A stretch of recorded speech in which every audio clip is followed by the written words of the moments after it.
Or am I living in the dark and I'm walking around with a candle? You know, what am I doing? Is it giving Harriet Tubman or what? Am I walking around my house with flashlights? Is there gonna be a lamp in every room? You know, these are things to think about. We're sorry, the number you have dialed.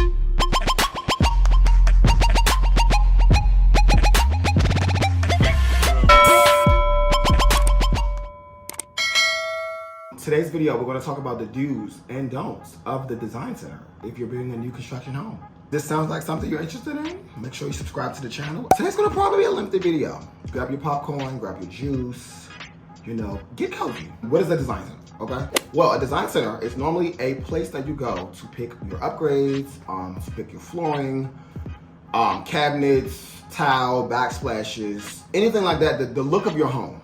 Normally like Toll Brothers, Caruso, Mid-Atlantic, Dan Ryan, Stanley Martin, these places have design centers.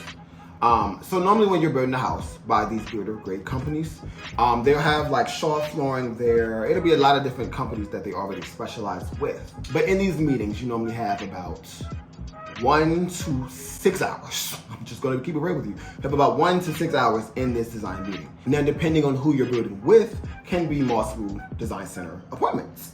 Unfortunately, with Dan Ryan Builder, we got one. So we crammed about 4 hours worth of things into this meeting. Right before you go to your design center meeting, you wanna have pictures, you wanna have some type of mood board per se, whether it's from Instagram, whether it's from Pinterest, whether it's from YouTube. You want to have all your looks together because again, you're going to spend 1 to 6 hours in this design center, and you don't want to go in with like having no idea what's happening. You don't want to. You want a color scheme, should I say? Okay. Modern contemporary will go more like whites, grays, blacks, those type of things. You want to go for more like a coastal, bohemian, modern organic house. You're going to stay more towards your tones of your tans, your browns. You want to go full glam? Let's go diamonds. Let's put bling everywhere. Let's put purples. Let's do blues. Let's just do everything. So then we're gonna discuss budget. You know what's happening. You know, because in this design center, again, 1 to 6 hours, you're gonna be thrown with everything. You're gonna be thrown with cabinets, countertops, lighting, flooring, carpets, all these different things. You want to have a budget in mind because if we're talking a $30,000 upgrade on lighting, you know, you want to know what your threshold is. Is my budget $20,000? Is my budget $100,000? Is my budget no budget? You know, you want to know these things because you're gonna be in a bind and it's not gonna be fun. Yeah, so you always want to keep in mind that the model home that you possibly saw is going to be nothing like your house. I'm just going to keep it a buck. Nothing in the house is standard. You want to just imagine everything being $1 million house because that's what they do. They want to show you guys how to spec it out, what you could do with it. And honestly, it's a lot of things that you don't really need to do, you know? It's a lot of things that you could do yourself. DIY, okay? We are here to save a buck. You know, we want the house to look like we spent $6 million. How far is no, okay? We're not going anymore. We're gonna take some things off, okay? Knock it down a bit, okay? I'm gonna keep it real. Love the experience with Dan Ryan. However, there are some things where I feel like there was no communication with the design center, with the general manager, with the sales agent. Because in this design center meeting, we kept hearing like, oh, you talk to this person, you talk to this person, you talk to this person, you talk to this person. So nobody's talking together. Y'all working, not us. Okay, so when it comes to asking who about what's happening? You know, no one's connected here. So that's one thing to stay on them about. Whether whoever you're building with, you always want to stay on top of. And for me personally, I always say it's best to go with an interior designer. If you're not very like savvy with a lot of like technicalities of things, like I said, but always like, well, I mean, you can just take me. I think it's best to, like I said, have an idea of what's happening so you know exactly what's going on. Because again, starting off, number one was elevations, okay? So you may look at the model home and think, oh, this house is amazing. Bricks, stone, stack stone, siding, extra windows, pop outs. What are these things that you're talking about? I have no clue. Well, the model home most likely has elevation 10. Starting out, you're probably just gonna have a siding house. So what are your sidings? I'm gonna put up pictures for references. The siding is probably gonna look something like this. Nothing wrong with siding house. Personally, I love an all white siding house with black windows, okay? What that costs, okay? You wanna know what your elevation limits are. Not only that, before we take a step to elevations, you got to understand what your lot premium is going to be. Some neighborhoods can charge $5,000. Some neighborhoods can charge upwards of $50,000. You just want to have this idea of how much you want to spend on your dream home. I think a lot of people think that just because you're building a house that it's going to be your forever home, and it's not the case. Because who knows? You may build this house and be in it for 6 years, and then it's kind of like, okay, you may build a family. Then it's kind of like, what's next? So you may hit the lottery. You want to get a house built by Toll Brothers. You just never know what's happening. So you always want to keep things in mind. Yes, you want to put your spin on it. Yes, you want to put your personality to it. But you also want to see, what would possibly be on trend, or is this going to be a bang for my buck? Do I have to upgrade the granite? Probably not. 9 times out of 10, people don't know the difference. And right now, the granite's not really making the move. She's not really doing what needs to be done. So, you want to keep in mind what things can save you money, one, but what things can make an impact. Because when it's time to resell your house, if everyone in your neighborhood, per se, is having pop-outs, which are your morning rooms, elevation 10s, things like this, and you have elevation 1, it's going to be a little harder to sell your house. So if you're in that predicament, I always say tour the model home community. See what everyone else is doing. Because if everyone else is upgrading, you may have to upgrade. But if everyone's not upgrading, you're going to look a fool that you put marble on the side of your house. Why? Was it necessary? No, it was not. So you want to keep elevations in mind. Brick, your stacked stone, cobblestone. Like I said, your pop-outs, whether it be your push-outs for your dining room, whether it be your push-out for your living rooms. Some communities might offer a silo garage. You never know. You may have different window elevations. You may have shutters that need to be put on. You may have different roof colors. These are all things to keep in mind. Because again, that model home is going to look like $1 million. They probably spent $1 million on it. I'm going to also break this down about like how we did it. The first thing that we talked about again was elevations, lot premiums, things like that. So then we moved on to kitchens. Oh, okay, it's just a kitchen. No, it's not just a kitchen, okay? Because you got to worry about your cabinets. You got to worry about your backsplash, cabinet pulls. You got to worry about, are we getting a pull-out trash can? Are we going farm style? Are we going industrial? What type of faucet are we getting? Are we getting under? It can sound like a lot, but honestly it is. Okay, I'm gonna just keep it about. I told you I'm gonna keep it real with you guys. It's a lot. It was a hell of a lot. In cabinets, there were 4 different levels of cabinets. So then you have overlay cabinets, you have full overlay cabinets, you have soft dampening, you have different colors of different options. So that was one thing to keep in mind. Again, I'll put up pictures. Quartz is something that's like really on brand right now. We definitely upgraded with the quartz. I'm not gonna hold you because I wasn't playing. Honestly, I don't like the cookie Oreo color granite anyway, so that was already a chop from the beginning. It wasn't happening. We did do a backsplash. Now I know a lot of people are like, oh well, why would you do a backsplash? Whatever. If you're skilled in doing backsplashes, I say go for it. But again, this is a house that this client did not want to spend a lot of time on doing upgrades in. I know the only thing that I'm really upgrading right now that she did not get inside of the design center is kind of like lights, the cabinet pulls, and the faucets. Everything else she kind of was like, look, I want to move in, just be ready so I can design, get the furniture done, and just be done. Because there's some point that you get in your life and you're like, you know what, I don't feel like waiting for, I don't know, somebody to come in and put in a movie room. I don't feel like waiting for somebody to come in and do my flooring. There's certain things that you have to just take into account. Again, I'm not here to tell you what to put in your house. Whatever you choose to do is whatever you choose to do. I'm just telling you what we did and what we should have done and what we shouldn't have done and how this damn design center was long as hell. Okay. So again, kitchen, cabinets, backsplash, pendant lights over your island. These are some of the things that you want to focus on. Double stack cabinets, which, love that, But Dan Ryan didn't offer that. So there are some things that we had to give and take about. Your recessed lights, things like that. A lot of the builders give you recessed lights in the kitchen anyway, so you don't have to worry about that. We're gonna move on now to flooring. That was the next thing that we went to.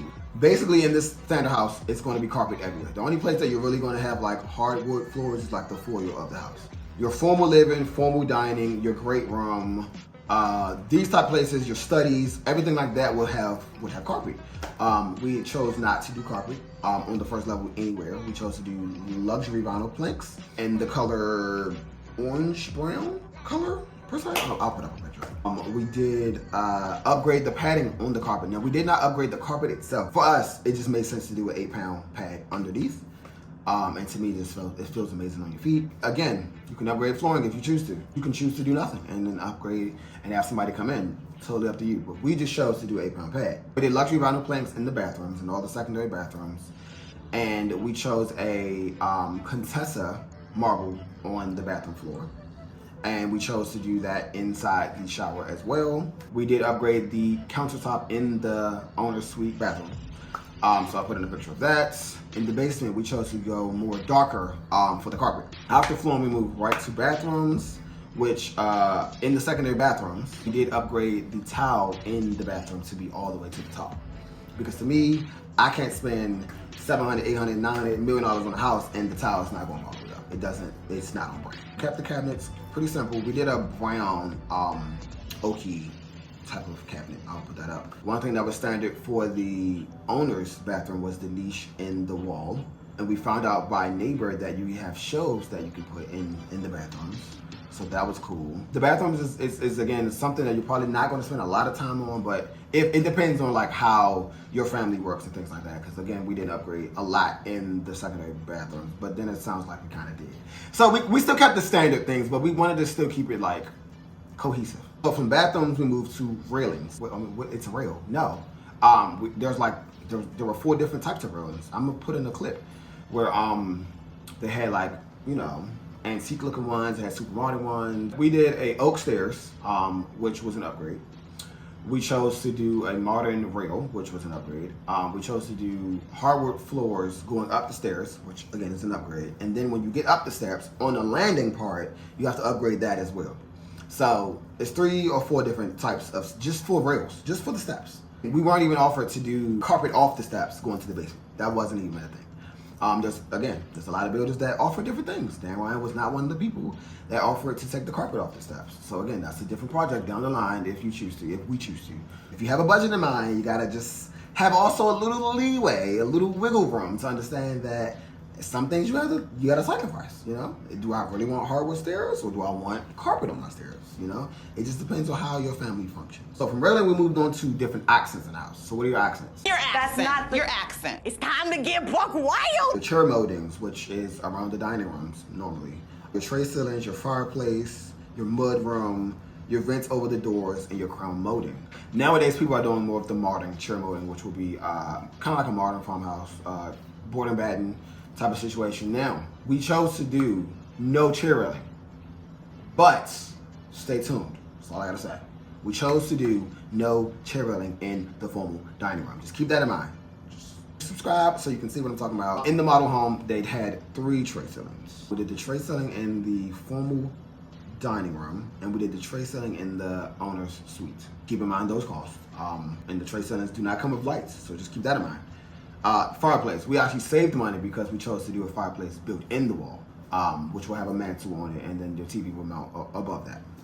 Your mud room, you come into your garage, go up the steps, mud room here, drop your coat off, drop your mail, drop your keys off, take your boots off, and walk into your house. They're normally near like the kitchen area. Another upgrade. Vents over your doors. So, have you ever been in a house where like the AC or the heat comes on, the door kind of shakes? Or someone leaves a room and you hear another door close or open. That's because it's not getting enough ventilation through the room or the house. So one way to avoid these things is getting vents over the doors, which will circulate the air throughout the house. A lot of builders offer this already. Dan Ryan offered this, so that was not an upgrade, it just came standard. But this is one of the questions that I had after watching a lot of the videos that a lot of people were doing this. Another way to avoid the shaking of the doors is to cut maybe like 1 inch off the bottom of the door. So again, air can pass through, heat can pass through, so you don't have the vibrations. From there, we're gonna head to what your floor plan is. We already discussed what the floor plan was before we went to the design center. But I just put it in here so you guys can have an understanding of what these bump outs are. When you look at the model home is gonna have everything popped out, it's gonna be done up. It's gonna be $1 million home, basically. So these things don't come cheap. These things start at maybe $20,000 and up. These things can be very expensive depending on, again, your elevation. But one thing to look out for on your floor plan will be a morning room. So a morning room is normally off of your kitchen. But that'll have like 8 to 10 windows where you can sit 8 to 10 people. Or some people choose to put couches in the morning room, off the kitchen. So normally, you normally put your dining table, your extended dining table. Sometimes a builder may offer a study in lieu of a bedroom, or a bedroom in lieu of a study. Depends on your floor plan. Our home offered a bedroom in lieu of the study. So instead of getting the office, we could have the option to do a bedroom with a full bathroom in it, and a closet. Now, some people may offer like a den, which will be the full works, just without the closet. It just depends on your builder. In that study, in our study in particular, they had an option to do a $3,500 bay window. It wasn't worth it to me personally. We did do a wraparound porch. So again, that depends on your elevation. You always want to ask your builder, how much is this? Because that would depend on your elevation. Another thing to always ask, what are my ceiling heights? Because again, your model home is going to give you 10, 11, 12 feet ceilings. So you want to always see what your cost is for the extensions of these foundations. One thing that we really loved about the Casa Rock per se is that it had the open to above. It was a 9-foot ceiling on the base level and an 8-foot ceiling above. Instead of getting the open to above, if you chose to do a bedroom, you had to pay a little extra. A lot of places offer a sitting room. But this is not free. This is probably one of the most expensive things on a house. Okay. Again, I've seen sitting rooms run about 20 and up. I've seen morning rooms run about 35 and up. Because normally with the morning rooms, if you push out the morning room on your kitchen, they normally still give you the framing of your morning room because they have to frame it out on the basement anyway. So just keep that in mind. Some builders, if you pop it out in general, they'll pop it out upstairs, they'll pop it out downstairs. Now, normally, depending on the floor plan, the morning room is normally sometimes connected to what your sitting room would be. So if you have a morning room, your sitting room most likely will be upstairs. You know, it depends, like I said, on the floor plan. I know a lot of the places offer cathedral ceilings in the morning room, which again will not have your sitting room upstairs. It will just be cathedral ceilings. That's another thing to look out for. Crawford ceilings is another thing about accents. Which I'll pop up a picture of that, what that looks like. Silo garage will be another accent, a floor plan thing to worry about. A 3 or 4 car garage is another thing. Again, we talked about the covered porch. Are they finishing the deck? That's another thing where a lot of builders are like, don't even do it with us. Are you doing an outdoor fireplace? Are you getting plugs outside? Are you getting extra water hose? Are you doing 2 HVACs? You know, these are some of the things to keep in mind. Your laundry room. A lot of the times, they don't give you a laundry room at all. No, I'm lying. A lot of the times, your laundry room is either sometimes on your main level, normally near the kitchen, which doesn't make sense to me. Sometimes it's near your mudroom, right when you come off your garage. Why am I washing my blanket near my garage? Don't know. Am I getting 2 laundry areas? Am I doing the laundry room or am I doing the laundry closets? Am I buying the washer and dryer through you guys? Always want to make sure, you always want to make sure you get a drop pan with a drain under your washing machine, because there's nothing fun about your washer going haywire and now all this water is all over your house. Well, if you would have just got the drop pan and the drainage system, you wouldn't have to worry about it. A lot of these builders do offer that. With us, particularly the Roman shower in the bathroom was an upgrade, and then to do a glass frameless Roman shower was another additional upgrade. And then like the towel accents in this Roman shower was an additional upgrade. So these things add up. We chose to do, again, the soaking tub, and we did upgrade to do 2 recessed lights over this tub. One thing to take into account for windows. Depending on the elevation, we'll have lines throughout your windows. Depending on the builder, you may not have lines on your windows at all. Depending on whether you have a walkout or a walk-up basement will depend on if you have 4 windows or small windows in the basements. These are some of the things to take into account. Are you getting a bar or are you getting a rough-in? A lot of the builders are also going to tell you, do not pay the bar through us. Get that done separately. Well, the builders don't say this. Some of the sales reps have told us this. If they like you, they'll tell you, don't get that $20,000 bar. You can just get that done by somebody for like $4,000 at Home Depot. Your walk up versus your walk out. You want to always keep that in mind as well. Now that depends on your lots. So what is your lot? You say, well, that's your land that you have to purchase before you build anything. So you do have the options to tour the neighborhood. One of the things to take into account, where does the sun rise and where does the sun set? Watering your grass when you first move into a neighborhood, it's not going to be fun. You got to keep up with the sod. Some builders may offer a water package, landscaping package. Depends on the homeowners association, you know? Your unfinished rooms, mostly in your basement. A lot of the times, a lot of people don't finish their basements. But nowadays, I'm seeing a lot more people finish their basements because basements have become the entertainment hubs of the house. It's no longer just being on the first level. We're watching games, we're having movie nights, we're having sleepovers, things like this. You want to always make sure you look at your family. Do you want to grow? Do I want to finish this basement, or do I want to wait 5 or 7 years and never get it done? We're gonna talk about electrical, and this was another chunk. They've lit this house up. Some builders, if you finish your rec room in your basement, they may give you that. They give you the lights in the kitchen. Some builders may give you pre-wires in the secondary bedrooms. You just want to find out what are my standard options. You want to find out how much your recessed lights are. Ceiling fan pre-wires. They can run up to like 175. I've seen the highs of like 250. It just depends. And you may think, okay, I'm adding a $100 light here. By the time you're done lighting this house, you're at 15 grand just for lights. We haven't done cabinets, your flooring, your backsplash, we just spent 15 on just lights. Or am I living in the dark and I'm walking around with a candle? What am I doing? Is it giving Harriet Tubman or what? What are we doing? Am I walking around my house with flashlights? Is there gonna be a lamp in every room? These are things to think about. For me, never skimp on your lights. So already set aside about 10 to 15, 20 grand just on lights, period. Depends on the size of your house. I just think that if we're custom building a house, in the day and the age that we are, we're not building the houses in 2006, I say at least 2 recessed and a pre-wire in every room, period. Now, of course, your owner suite can have as many lights as you want. But for me personally, I just think you never want to skip on your lights, because there's nothing like going to a house and it's dark. One of the perks in talking with an interior designer before you go to your design meeting or bringing them to your design meeting, they can discuss whether you want pendant lights in your bathroom, whether you want electrical plugs on the floor, whether you want sconces through your house, where we doing these recessed lights? Are we doing a custom closet? We want to know where your lights are going to be at, because again, what's the point of building this nice house and there's no lights on the outside of it? It's always best to ask how much these lights are, where can you put them. Don't skimp on them. If you could put them everywhere, put them everywhere, okay? This can be a very challenging thing, but one, I want to say congratulations. It's nothing like being in your own house, It's nothing like taking your first poop in your own house, yes. What a flex, yes. And it's very on brand, oh yes. Again, this is a trying moment in your life. This should be something that you take pride in. It's not an easy thing, but I promise you it's worth it. And if you have any questions about anything, any price ranges, anything that you should do, anything you shouldn't do, anything else, if you have any suggestions, did I leave anything out, let me know in the comments below. And again, stay tuned to the channel. I have nothing but great things coming. And without further ado, see you in the next one. Peace. All right.